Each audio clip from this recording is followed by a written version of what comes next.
Hey guys, Sergeant Roy here, Intentional Leadership, Stories of Leadership. And today, for Stories of Leadership, I want to focus on three women that were instrumental in the space program here in the United States back in the 60s. Some of you may have seen the movie Hidden Figures. It was a great movie and very inspiring. And they featured the stories of three women, Katherine Johnson, Mary Jackson, and Dorothy Vaughan.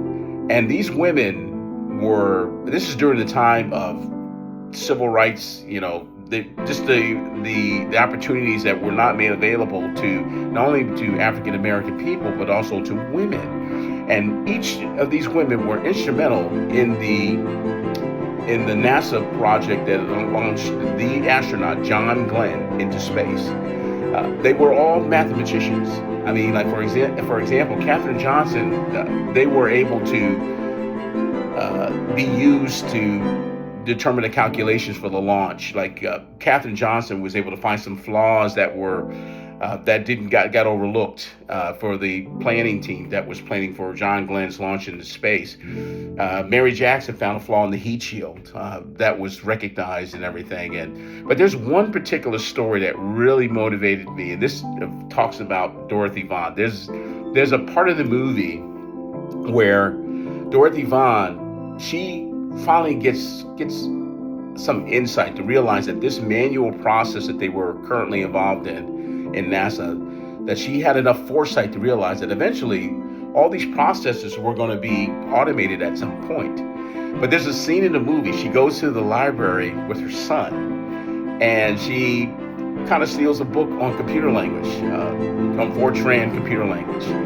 And she steals the book from the library, and she taught herself Fortran computer language.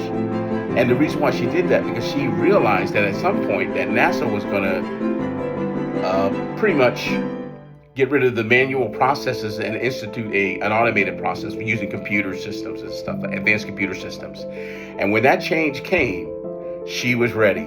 And there's a funny, interesting note in the movie where she is reporting to her supervisor, and her supervisor is giving her a hard time just about trying to advance. She applied for a job, and her supervisor just kind of said that, this wasn't for her. She wouldn't be able to do it. But in the movie, when that change happened, when they switched to an automated process, Dorothy ended up being the supervisor for the lady that rejected her. And it's amazing that these three women, Katherine Johnson, Mary Jackson, and Dorothy Vaughan, would be true leaders. And they would be the first African American women that would be engineers in the NASA space program.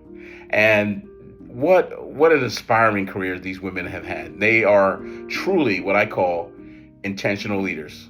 Because remember, for leadership to be effective, it also must be intentional.